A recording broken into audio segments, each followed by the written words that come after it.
Welcome to APNTR Telugu news. Hanumanthunipadu మండలంలోని ఉపాధి pending బిల్లులు చెల్లించాలని, అవినీతిని అరికట్టాలని ధర్నా.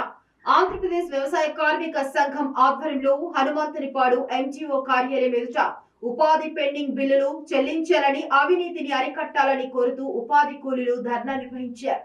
ఈ ధర్నాలో పాల్గొన్న వ్యవసాయ కార్మిక సంఘం జిల్లా ఉపాధ్యక్షులు బడుగు వెంకటేశ్వర్లు మాట్లాడుతూ మండలంలో కూలీలకు 8 వారాల వరకు పెండింగ్ బిల్లులు చెల్లించకుండా అధికారులు నిర్లక్ష్యం చేస్తున్నారని ఆరోపించారు. గత ప్రభుత్వ కాలం నుంచి వ్యవసాయ కూలీలు పనిచేస్తున్నారు. ఇప్పటికీ 6 నుండి 8 వారాల పాటు పనిచేసినటువంటి బిల్లులు ప్రభుత్వం నేటికి చెల్లించలేదు. బిల్లులు చెల్లించమని చెప్పేసి గతంలో ఉపాధి కూలీలు ప్రభుత్వ అధికారుల దృష్టికి తీసుకెళ్ళడం జరిగింది. అయినా కూడా ఈరోజు కూడా ప్రభుత్వం స్పందించట్లేదు. రాష్ట్ర వ్యాప్తంగా కోట్ల రూపాయలు ఈరోజు ఉపాధి కూలీలకు ప్రభుత్వం చెల్లించాల్సిన అవసరం ఉంది.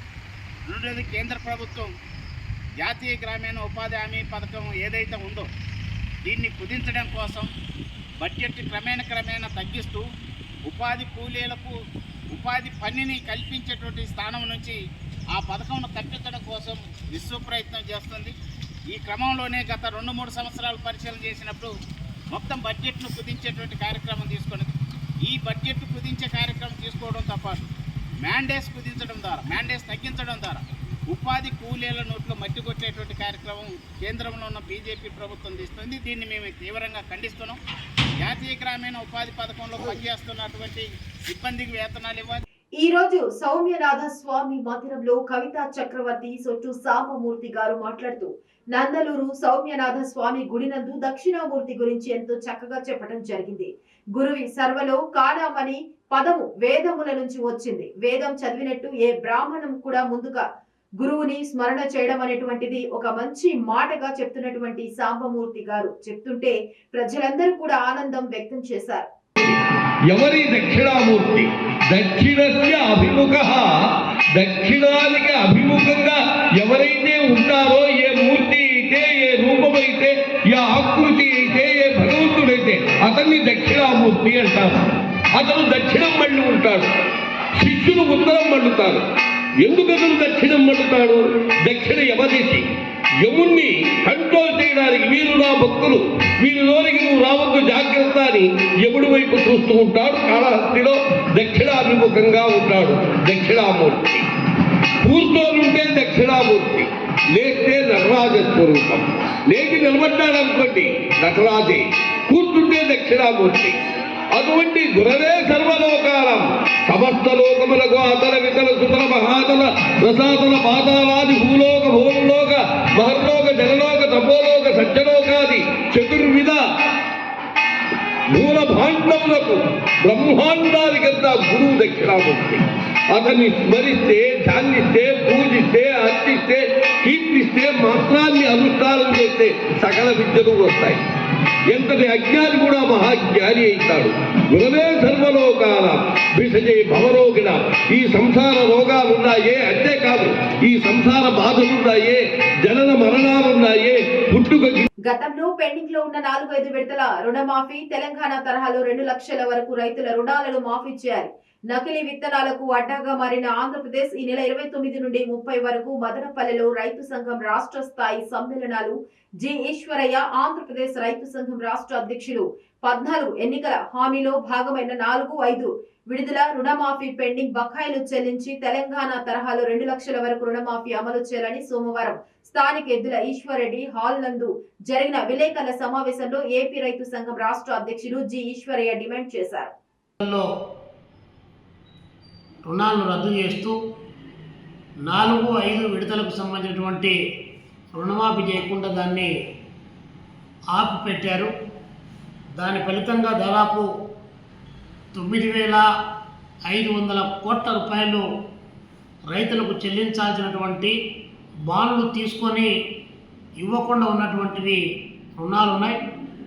తక్షణం ఇప్పుడు మళ్ళీ మీ ప్రభుత్వం వచ్చింది కాబట్టి గతంలో రైతాంగానికి ఇచ్చినటువంటి హామీ మేరకు 4-5 రుణమాఫీ చేయాలని చెప్పేసి మేము ఆంధ్రప్రదేశ్ రైతు సంఘంగా డిమాండ్ చేస్తూ ఉన్నాం. అదేవిధంగా రాష్ట్రంలో రైతాంగం చాలా తీవ్రమైనటువంటి ఇబ్బందులు పడుతూ ఉంది. వేసినటువంటి పంటలకు సరైనటువంటి గిట్టుబాటు ధర లేక అవస్థలు పడుతున్నటువంటి నేపథ్యంలో స్కేల్ ఆఫ్ ఫైనాన్స్ ప్రకారము రాష్ట్రంలో ఉన్నటువంటి రైతాంగానికంతా కూడా వ్యవసాయ రుణాలు మంజూరు చేయాలని చెప్పి రాష్ట్ర ప్రభుత్వానికి విజ్ఞప్తి చేస్తూ ఉన్నాం. గతంలో కూడా తూర్పు గోదావరి జిల్లా నల్లచెర్ల మండలం గుండెపల్లిలో త్రుటిలో తప్పిన పెను ప్రమాదం.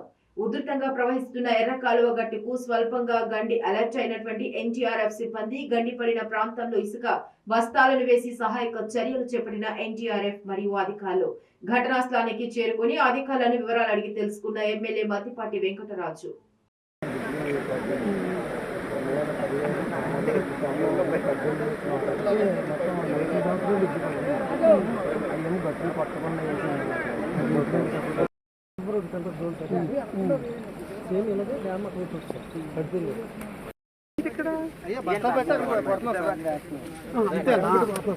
ఇక్కడ మనకి హ్యాండ్ లేదు సార్, ఇక్కడే మనం గట్టి నుంచి తవ్వుతున్నాం సార్.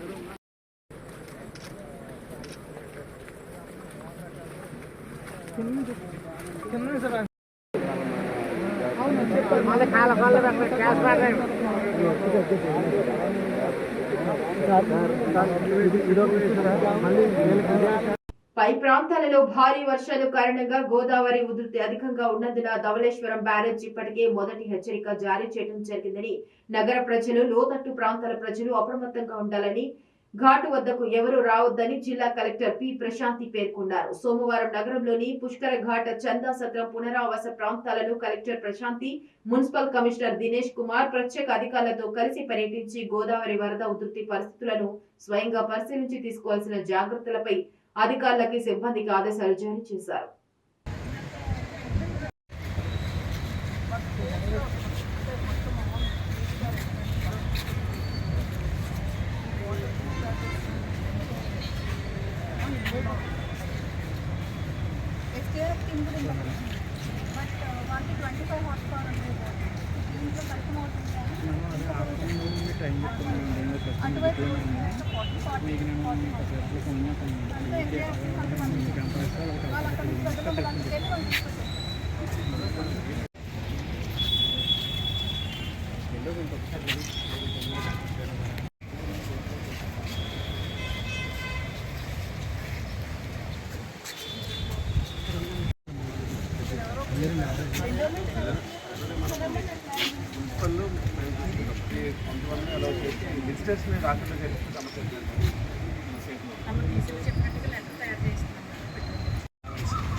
కూడా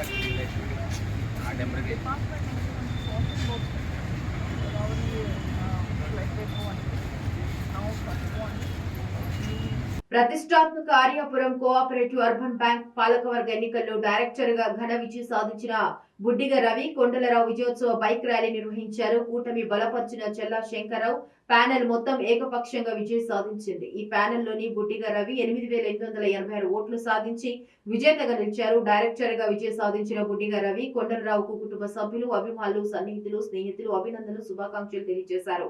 బాణాసంచా టపాసులు కాల్చి సంతోషం, హర్షం వ్యక్తం చేశారు. అందరికీ నమస్కారం.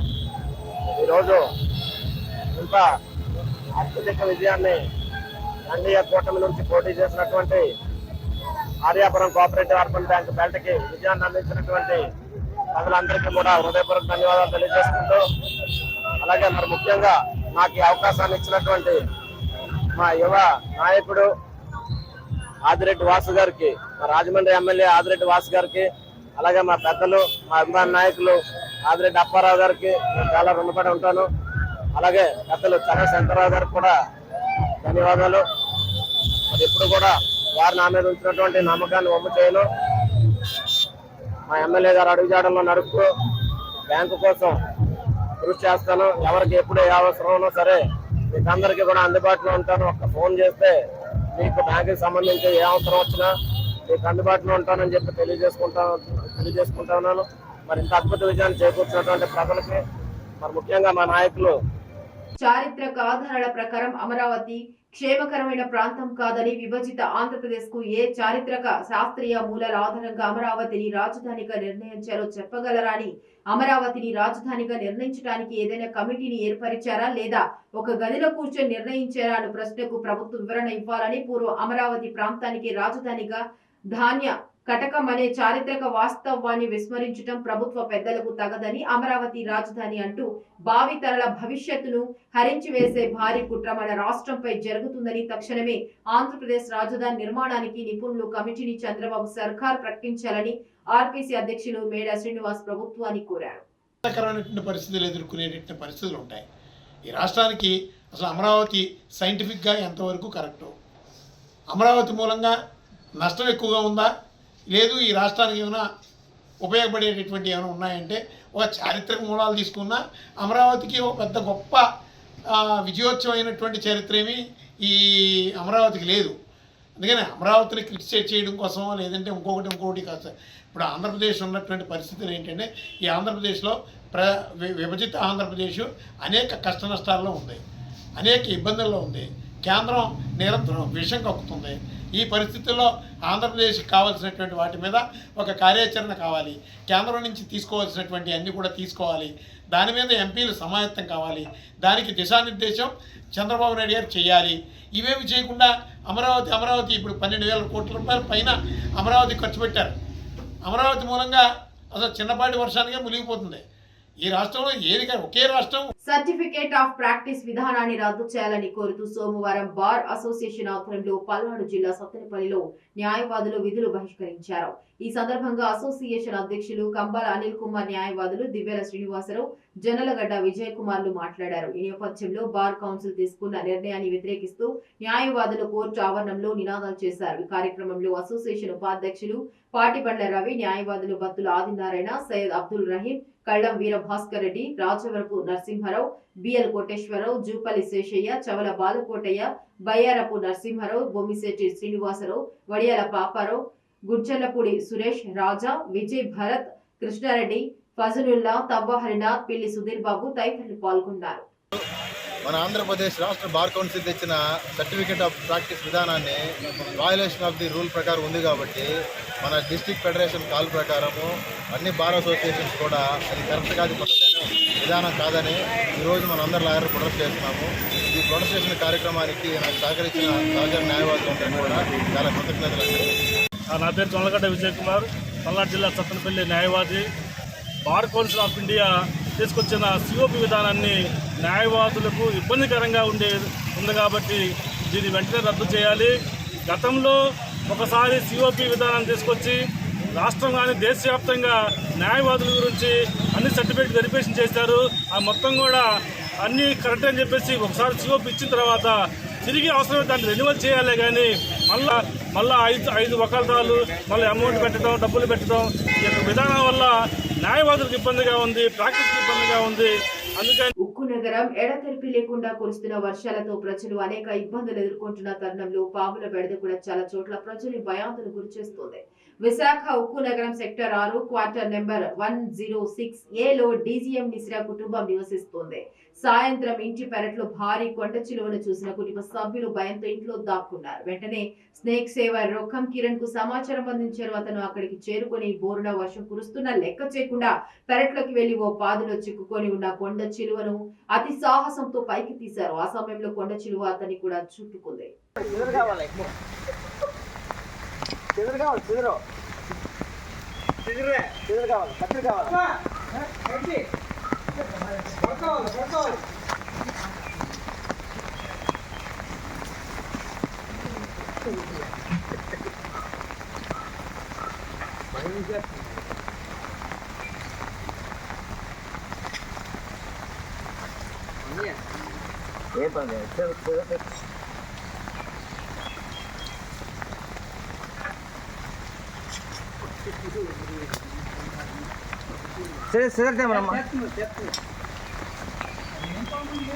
కొనసాగండి. ఇది డీ టైపా?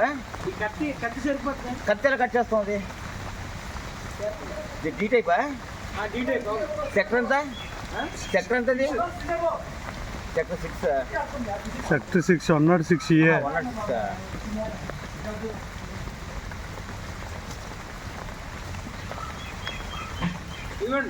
ఏమ్మా తీసి అక్కడి నుంచి తీసుకు దగ్గరికి వెళ్ళి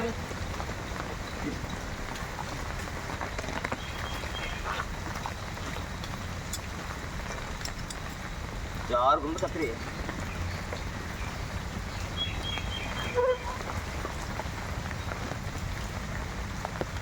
పాకాలలో ఘనంగా ఉరుసు ఉత్సవం పురవీధులలో గంధ ఊరేగింపు తిరుపతి జిల్లా చంద్రగిరి నియోజకవర్గం పాకాల మండలం పాకాల పట్టణంలో షేక్ ఫరీద్ మస్తాన్ హౌలియా 104వ సంవత్సర దర్గా వద్ద నుండి గంధం ఊరేగింపు బ్యాండ్ వాయిద్యాలతో నిర్వహించారు. దర్గాను మిరుమిట్లు కొలిపే విద్యుత్ దీపాలంకరణ పందిళ్లతో అలంకరించారు. అదేవిధంగా ఉరుసు ఉత్సవ వేడుకలు ఘనంగా చేశారు. దర్గా కమిటీ సభ్యుల ఆధ్వర్యంలో మధ్యాహ్నం అన్నదాన కార్యక్రమం చేశారు. ముస్లిం సోదరులు దర్గా వద్ద ప్రత్యేక ప్రార్థనలు చేశారు. అనంతరం ఖవ్వాలి గాయకులచే పాట కచేరీ నిర్వహించారు.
అనకాపల్లి జిల్లా పోలీసు కార్యాలయంలో 6వ విడత మొబైల్ రికవరీ మేళా నిర్వహిస్తున్న సందర్భంగా జిల్లా ఎస్పీ శ్రీమతి ఎం దీపిక ఐపీఎస్ గారు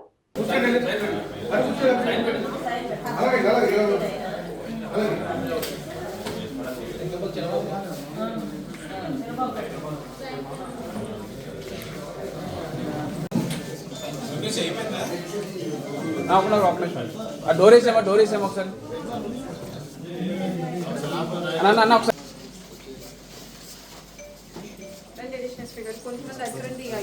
వాళ్ళ ఓనర్స్కి ఇష్టం జరుగుతుంది. ఈ ప్రాసెస్లో మనం మొబైల్స్ డిఫరెంట్ స్టేట్స్ నుంచి డిఫరెంట్ డిస్ట్రిక్ట్స్ నుంచి కూడా రికవర్ చేసి అనకాపల్లి డిస్ట్రిక్ట్కి తెస్తాం జరిగింది. ఎవరు కూడా మొబైల్ ఫోన్ పోతే పోలీస్ స్టేషన్కి వచ్చే అవసరం లేదు, ఎక్కడ తిరిగే అవసరం లేదు. వాళ్ళ ఇంటిలో నుంచే మనం ఏకేపీ మొబైల్ ట్రాకర్.in వెబ్సైట్లో కానీ లేకపోతే CIR అని మన సెంట్రల్ గవర్నమెంట్ వాళ్ళ పోర్టల్ ఉంది, ఆ పోర్టల్లో కానీ లేకపోతే మనకి డిస్ట్రిక్ట్ పోలీస్కి ఒక వాట్సాప్ నంబర్ కూడా ఉంది. ఆ నంబర్ 9505200100. ఈ రకాలుగా ఎట్లా అయినా మనకి ఈ ఇన్ఫర్మేషన్ తెలియచేస్తే వాళ్ళు పోయిన మొబైల్ గురించి కొన్ని సింపుల్ క్వశ్చన్స్ ఉంటాయి. దాంట్లో వాళ్ళ మొబైల్ నంబర్, ఈ IMEI నంబర్, మోడల్, ఇలాంటి కొన్ని డీటెయిల్స్ ఉంటాయి. IMEI నంబర్ తెలియకపోతే ఫోన్ నంబర్ పెట్టినా చాలు. ఇలాంటి ఇన్ఫర్మేషన్ ఇస్తే మన డిస్ట్రిక్ట్ పోలీస్ IT టీం వాళ్ళు ఈ మొబైల్స్ని ట్రేస్ చేస్తానికి ఎఫర్ట్స్ చేస్తారు. కాకినాడ జిల్లా సామర్లకోట పెద్దాపురం ప్రధాన రహదారి ప్రసన్నాంజనేయ స్వామి విగ్రహం వద్ద గల పూర్ణ కళ్యాణ మండపం నందు లయన్స్ క్లబ్ ఆఫ్ ఇంటర్నేషనల్ ఆధ్వర్యంలో 7వ జిల్లా కేబినెట్ ఇన్స్టాలేషన్ కార్యక్రమాన్ని ఆదివారం మధ్యాహ్నం 4 గంటల నుంచి నిర్వహించారు. కార్యక్రమంలో 2024-25 సంవత్సరం గాను నూతన డిస్ట్రిక్ట్ గవర్నర్ గా బాధ్యతలు చేపట్టినటువంటి MJF లైన్ ఈశ్వర్ కుమార్ ను ఇంటర్నేషనల్ బోర్డ్ ఆఫ్ అపాయింట్మెంట్ సమక్షంలో బాధ్యతలు చేపట్టారు. ఈ యొక్క కార్యక్రమానికి ముఖ్య అతిథులుగా లలిత ఎంటర్ప్రైజెస్ అధినేత మట్టె శ్రీనివాస్, మాజీ మున్సిపల్ చైర్పర్సన్ డాక్టర్ చందలాడ అనంత పద్మనాభం హాజరయ్యారు. ఇతర లయన్స్ క్లబ్ సభ్యులు, అధికారులు పాల్గొన్నారు.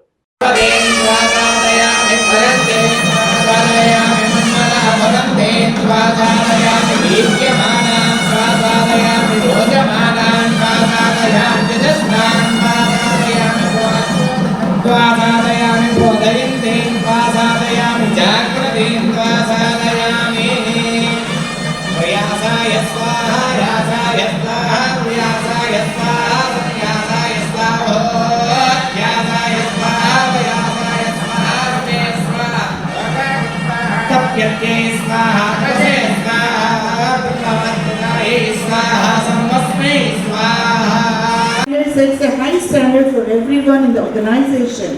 His Excellency speaks volume about his skills, talent and dedication. We are very fortunate to have him as our chief guest. We are deeply honored guest and installation officer like Vijay Kumar Rajgaru, whose presence adds immense value to our event. With the due respect, I humbly request all the line delegates to give him a standing ovation to our chief guest while our PDGs escort him to the dais. May I humbly request, and we have the pleasure to invite line Vijay Kumar Rajgaru.